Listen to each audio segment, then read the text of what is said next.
Well, this is the day that the Lord has made. We will rejoice and be glad in it. What a day, what a day, what a day, what a day. I'm thankful to God that today I've been given an opportunity to minister the word to you. Thank you, Apostle Macheke, together with your lovely wife. I don't take this for granted. I highly appreciate. I am saying this from the bottom of my heart that I really thank you for giving me the opportunity. I want also to say something about you, sir. You are one of the few men of God who have balanced church and business world, and you do it successfully. I know many men of God, when they are in business, the church suffers. And some, when they are in the church, the business suffered. For that, sir, we take our hearts to you and say, may the Lord bless you highly, and highly. Maybe let me say it in our language. I'll say, Shikwembu, Shikukatikise, Ngof. Amen and amen. Okay, family, having said that, we're going to go into the word this morning. I want you to take my Bible and make this confession of faith. So this is my Bible. My Bible is the word of God. I am what the Bible says I am. As I hear the word, faith is coming in my heart. For faith comes by hearing, and hearing by the word of God. Okay.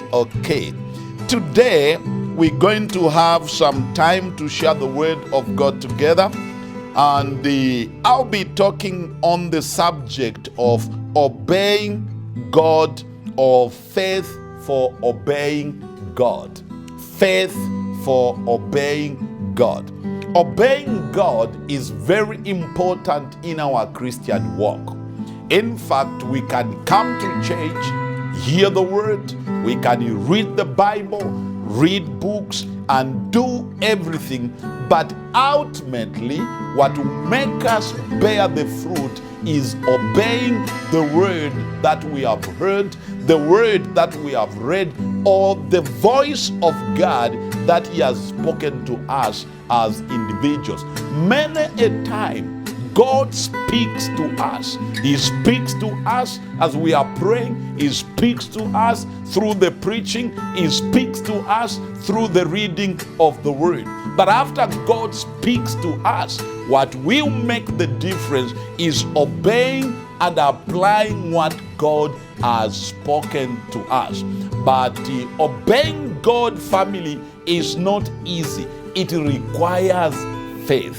It takes faith to obey God.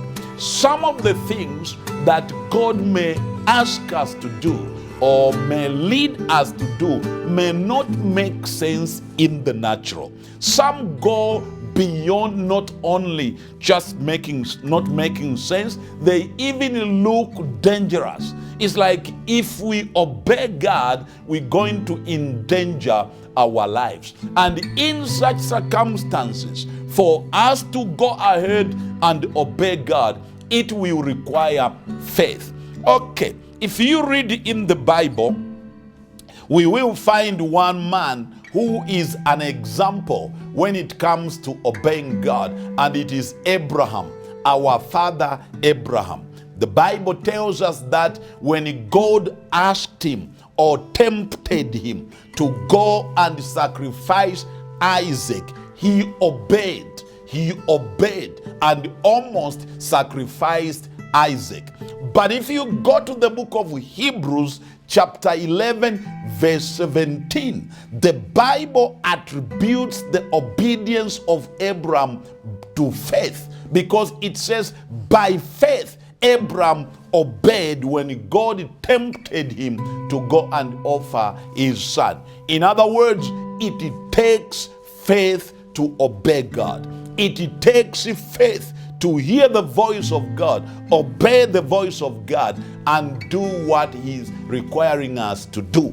Most of us have intentions of obeying God. We desire to obey God, but somehow, our faith, or the level of our faith, does not allow us to go ahead and obey God. So it's very important, family, to develop faith for obeying God. Now, if you're going to develop faith for obeying God, there are two sides of the story that you need to know. Number one, it is God's side. The number two, it's your side.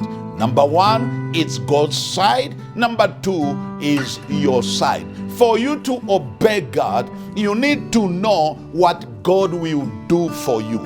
You need to know the faithfulness of God. You need to know the trustworthiness of God, because it's not going to be easy to obey God. It will require some incentives.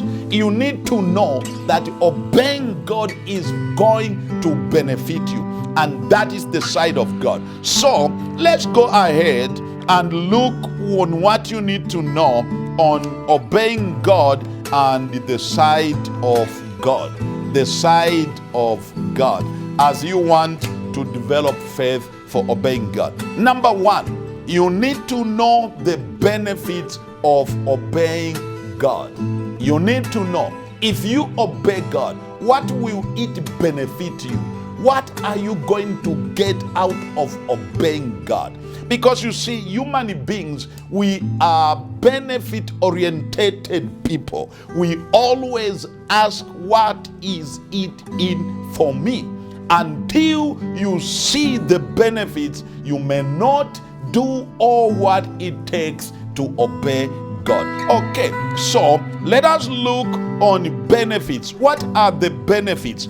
On point number one, benefits of obeying God, I have 3 points down it. Number one, it's that the Bible promises that when we obey God, God Himself, He will make us His special treasure. When we obey God, God Himself will make us His special treasure.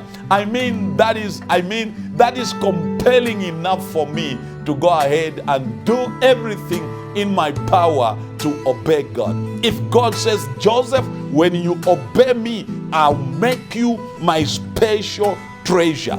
I'll make you something that is treasured to my heart. When you obey me, you will be my treasure. That is good enough to push me into the place of obedience. Anyway, let's go ahead and read the scripture. We're going to read the book of Exodus chapter 19. Exodus chapter 19, and we will read verse 5 only. Exodus chapter 19, reading verse 5 only. This is what the Bible says. The Bible says, chapter 19, verse 6 and 5, sorry. The Bible says, therefore, if you obey my voice indeed, and keep my covenant, then ye shall be a peculiar treasure unto me above all people. For all the earth is mine. Very, very important scripture. This is Jehovah Elohim, the God of heaven, is speaking to you, speaking to me, speaking to you, family of abundant life, that if you obey Him, if you hear His voice and obey Him, He shall make you His peculiar treasure above all the people. Then He says, for the all earth is mine. In other words, the all earth belongs to me, but out of all that belong to me in the earth, those that obey Him, they become a special treasure unto me. I think most of us, we know this. We have a lot of things that we have acquired. We have a lot of things at home. But out of all that we have, there's something that we treasure greatly. There's something that you have put special value upon it. That something is very close to your heart. And the Bible says, That is what Jehovah God is going to do to you when you obey his voice. He says, I will make you a special and peculiar treasure to myself. And I think, family, that is good enough to say, oh, God wants me to be his special and peculiar treasure. But for him to do that, I must obey the word of God. So benefit number one, or on number one, which is benefits, it is that when you obey God, he will make you his special treasure. Number two, and considering the benefits, is that the Bible says, I will set you above all the people of the earth. You find that in the book of Deuteronomy chapter 28 verse 1 to 2.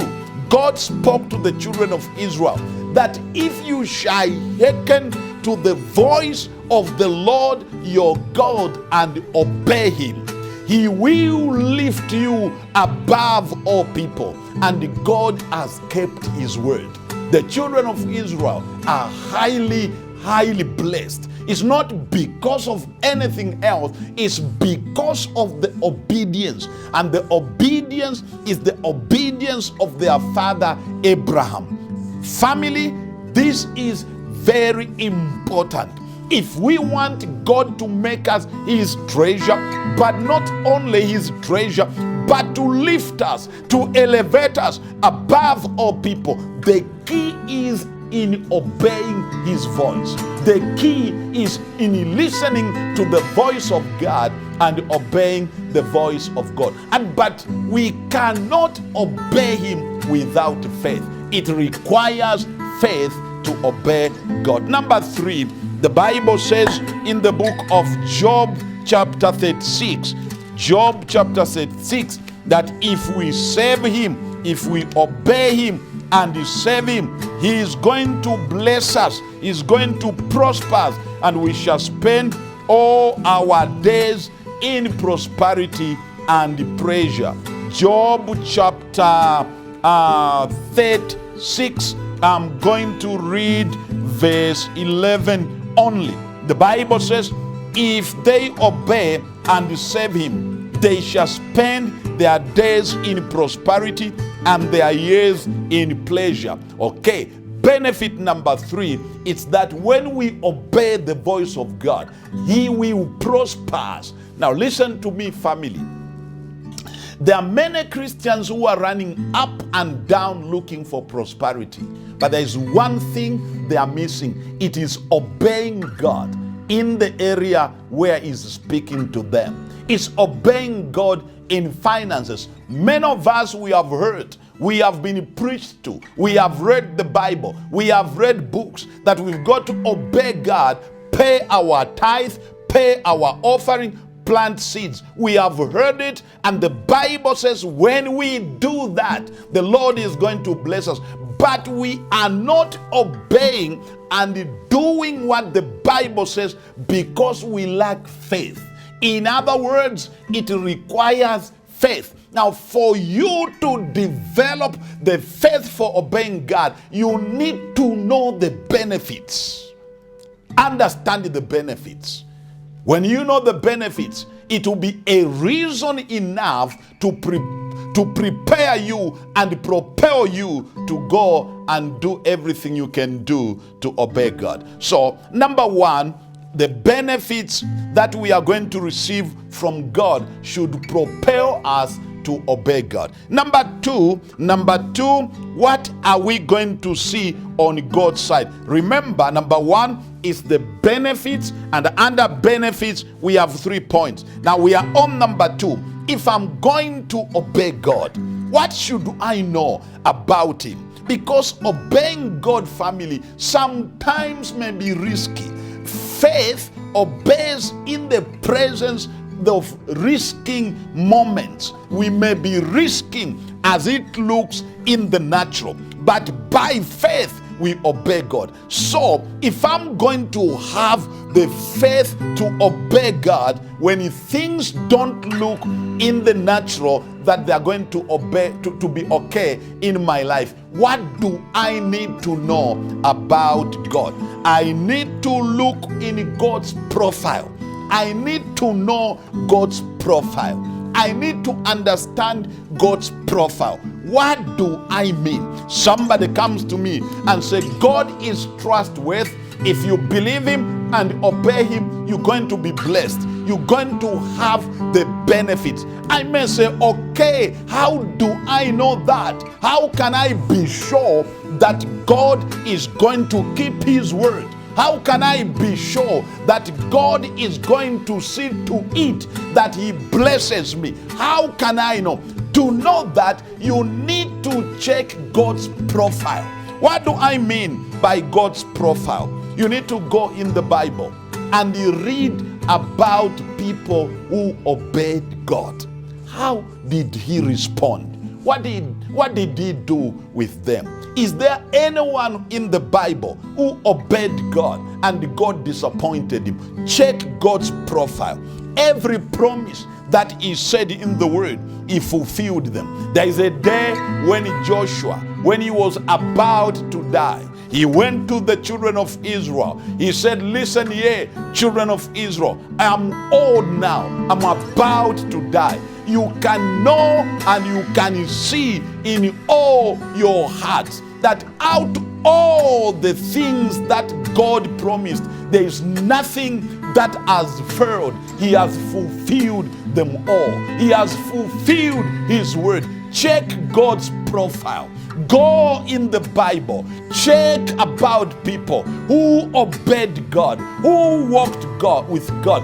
Is there anyone in the Bible who walked with God and he was disappointed? And I can tell you, God's profile tells me every person who obeyed God was blessed. Not only in the Bible, look in the church history. Look at the people that you know, Christians who are faithful, who obey God, like your pastor. I know your pastor is a man and he may not be as perfect as some of you think, but he's a man who tries by all means to obey God. And look where God has taken him and to where he is. There's nothing special about his life. What is special about his life is his ability to obey God. And obeying God comes out of faith. Check God's profile. You need to check God's profile. Number 3, on God's side. God may have a good profile, but you look on your situation where God wants to obey you, and the question comes in your heart to say, can God do it? In other words, it's a question of ability. Will he do it? Yes, he has done it for Abraham. He has done it for Isaac. He has done it for Jacob. He has done it for Elijah. He has done it for Macheke. But can he do it for me? Can he do it for me? You are looking upon the ability of God. There is a saying that I usually say in our church, and I think is important I tell you that. I usually tell our members that your case cannot make a headline in heaven. What do I mean? It simply means what you are going through is too little to compare with cases that God has dealt with. God has solved problems bigger than yours. God has kept promises bigger than the situation that you are going on. You may be broke, and God is saying, obey my voice. Obey my voice by faith. And you look at your circumstance and say, oh God, if I obey God, will God give me back the blessing that is promising? I'm too broke. Will God do anything about it? Yes, he can. Yes, he can. Yes, he can. And I can take you in the Bible. There are people who are broke than you, but God solved their financial problems. Look at the people in Samaria. people in Samaria. The Bible tells me there was famine in Samaria. The famine was so severe that people were eating cow dung. They were eating cow dung. Apart from that, some were eating the droppings of doves. But it went to the extent that even buying cow dung was not possible to some people. So two women decided that we can't even afford cow dung. What are we going to do? They decided to eat their children. That's how severe it was. And I'm glad that today you did not have your child for breakfast. Maybe you came home having eaten some eggs, some bread. You ate something as you came home. So your financial problem is not above the ability of God. If God, Jehovah Elohim, in a day he provided for the people of Samaria who could not even have money to buy the cow dung, what about you who came to church having eaten some bread and maybe some eggs, some bacon, and some of you got some meat in the morning? Your situation is not above God's ability. Now, when you know that, you're going to sit down and say, indeed, God is trustworthy. I'm going to believe him and obey him. You cannot develop faith for obeying God until you see the benefits, until you check God's profile and you see his ability to fulfill his word. And some of us, family, it's a long time. There are few things God has been talking to us. We've been postponing to obey. We know God has been talking to us to give, talking to us to forgive, talking to us to save him, talking to us to do this and that. But our faith has been failing because we did not understand that there are benefits. We did not see the profile of God, that God will keep his word and bless us. But also we could have doubted God's ability. And I pray from today, you're going to see the benefits, you're going to see God's profile, and at the same time, you're going to see that he's able to solve your problem, he's able to reward you according to his word. So that is on God's side. Now, let's come to your side and my side. If we're going to develop faith for obeying God, what do we need to do on our side? Okay, number one, I'm going to give you very simple and practical steps. Number one, understand the importance of having a journal. That doesn't look like it's spiritual, but I can tell you it's very spiritual.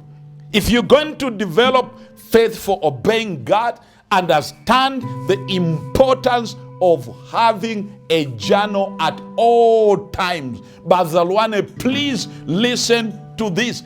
Have a journal at all times. Never come to church without a notebook and a pen. Never go in the prayer meeting without a notebook and a pen. Don't sleep without a notebook and a pen on your side. It's very critical when it comes to developing faith for obeying God. Somebody will say, oh, Pastor, what do you mean? What is that for? How is that going to help me to obey God? Here is how it is going to help you. Whenever God speaks and you don't write, you just hear it. God speaks, you don't write, and you go. 2 days later, you are bound to forget. You're bound to forget. Or you may not forget, but you may miss some specifications. So what you do when God speaks to you, you write it exactly as he has said. The following day, come back and you read it again.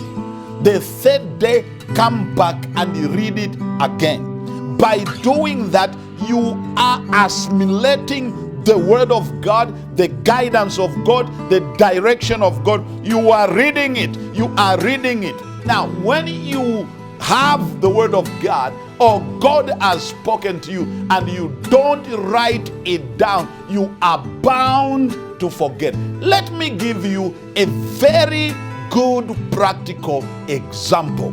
This Bible, the most part of it are journals. Or I can't say it's a journal. You see, Elijah did not wake up and say, I'm going to write a book of Elijah. No, Elijah had a journal. When God speaks to him, he writes.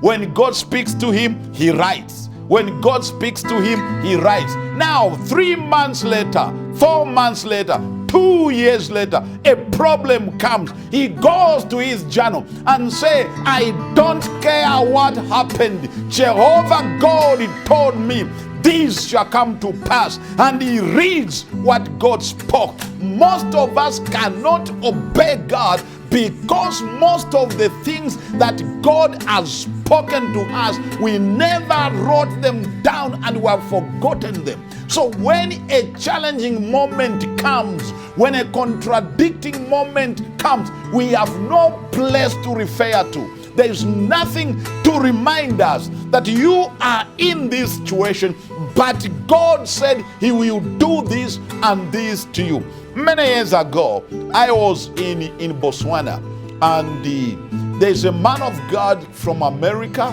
He came, he was preaching at Bible Life. And as he was preaching, he called me and said, Joe, come here. And he laid hands on me. The power of God came upon me. I was on the floor. And he began to prophesy and said, I see the Lord sending you to another country. I see you are going to start a church in another country outside Botswana. But when you go to that country, the first few years shall be very hard. It will look like you missed God. Stay there, because God will be training you to walk by faith. And fortunately, someone was taping it. Apart from taping it, when I woke up, I wrote it down. And years later, we crossed the border and came into South Africa. I can tell you, instead of heaven opening, hell broke loose. We went into serious challenges. I was ready to pack my bags and go back home. But one day, in the midst of the challenges, I was reading in my journal. I was reading, I found that prophecy. When I was reading that prophecy, I remembered that it was also on the tape. I looked for the tape. I put it in the radio. In the cassette player. I listened to that. My faith rose up. I said, God spoke some years back that when we go into South Africa, things may not be good, things may not be going on well, but I must stay there. My faith rose up, and I'm glad I taped and kept that message. What if I did not write it? What if I did not have the tape? I was going to forget, pack my bags, and go back to Botswana or Zambia. I could have not had faith to stay in the midst of the problems that we went through. Okay, so you've got to keep a journal. Number 2, developing faith for obeying God on the human side. Commit or declare yourself what you have heard from God to others and be able to let them know. Let me say it again. Commit or declare it to others or those concerning what God has spoken to you. That's very, very important.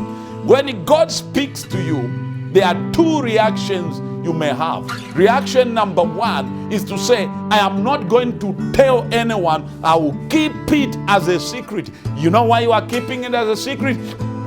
You are leaving room to say, in case it doesn't come to pass.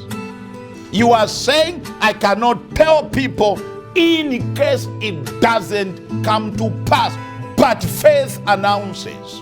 Faith says, God has spoken, and you go and tell somebody, and you watch the space God has spoken to me. 2021 is going to be the year of my breakthrough. 2000 and so, God, as you announce it to the relevant people, if it is in the church, God speaks to you to do something in the house of God. Don't keep it as a secret. Go to the man of God and say, man of God, God has spoken to me.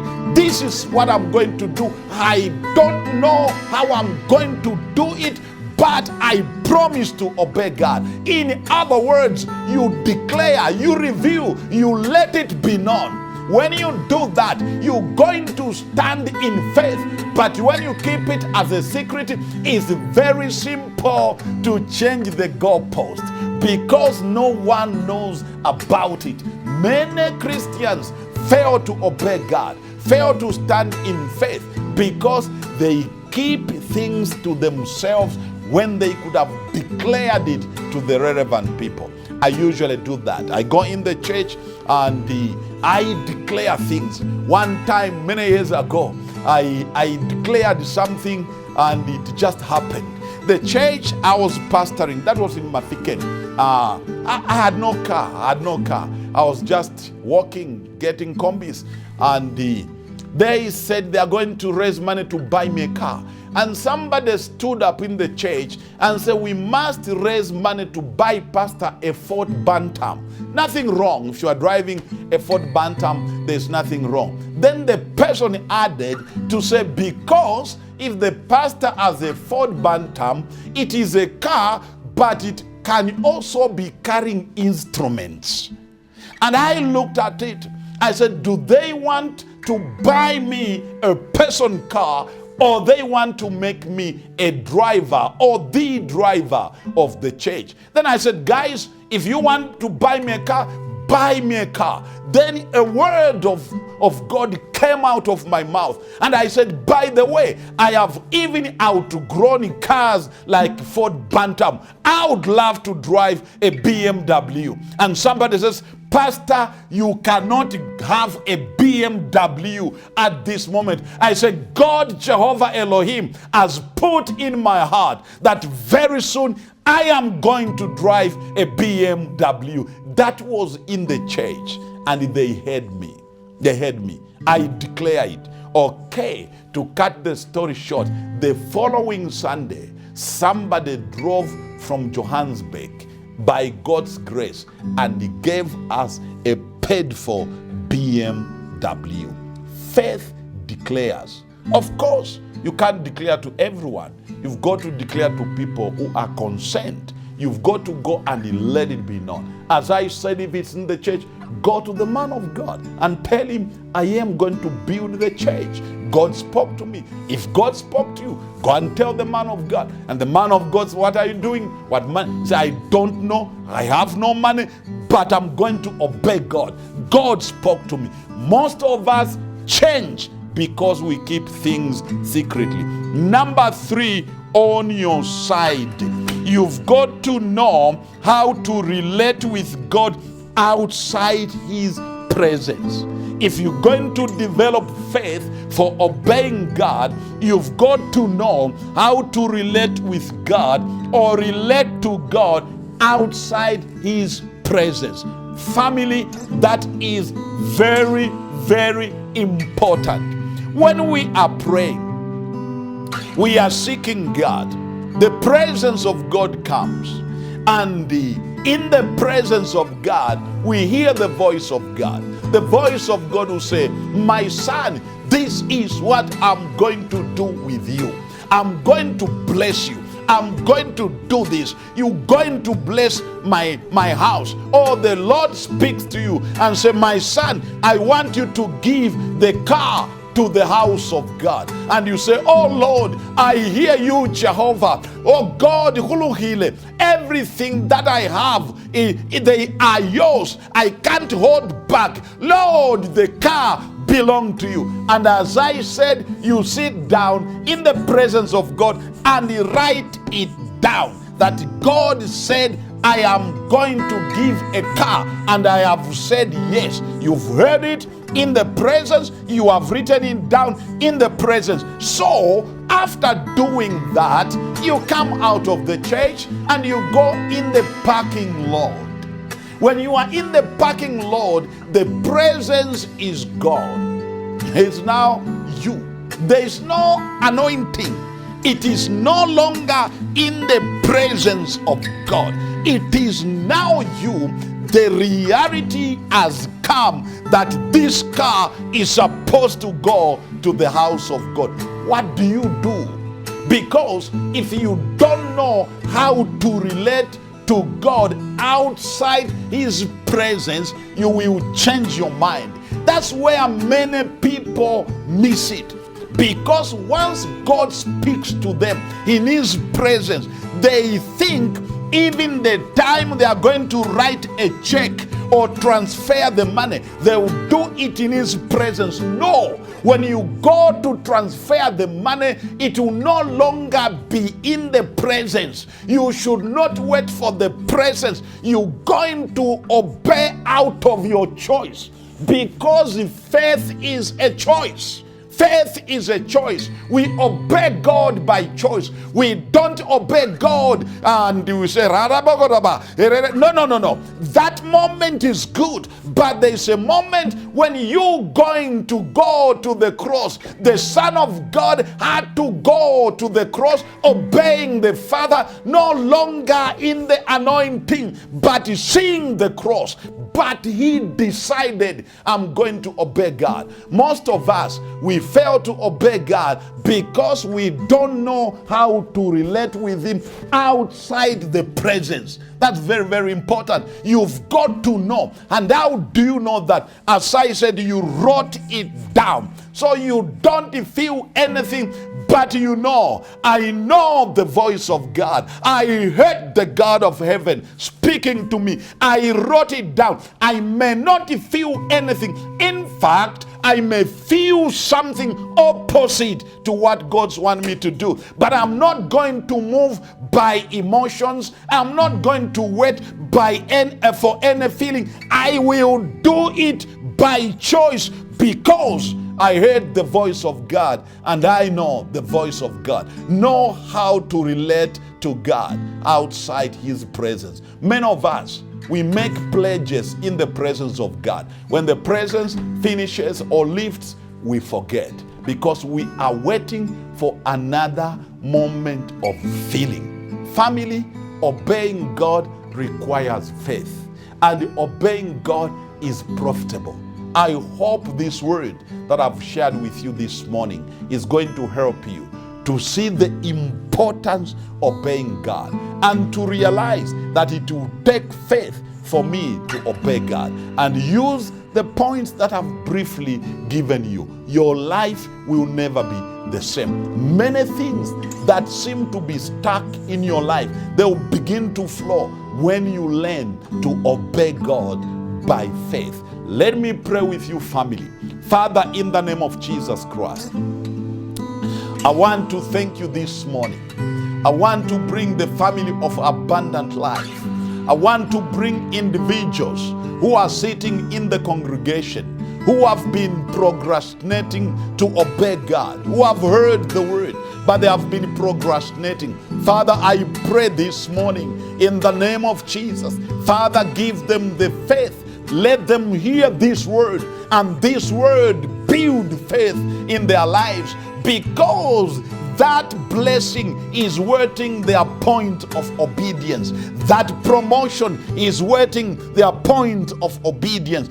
That elevation is waiting their point of obedience. I pray and I declare, Jehovah Elohim, that somebody will no longer hold back obeying that which he or knows God wants them to do.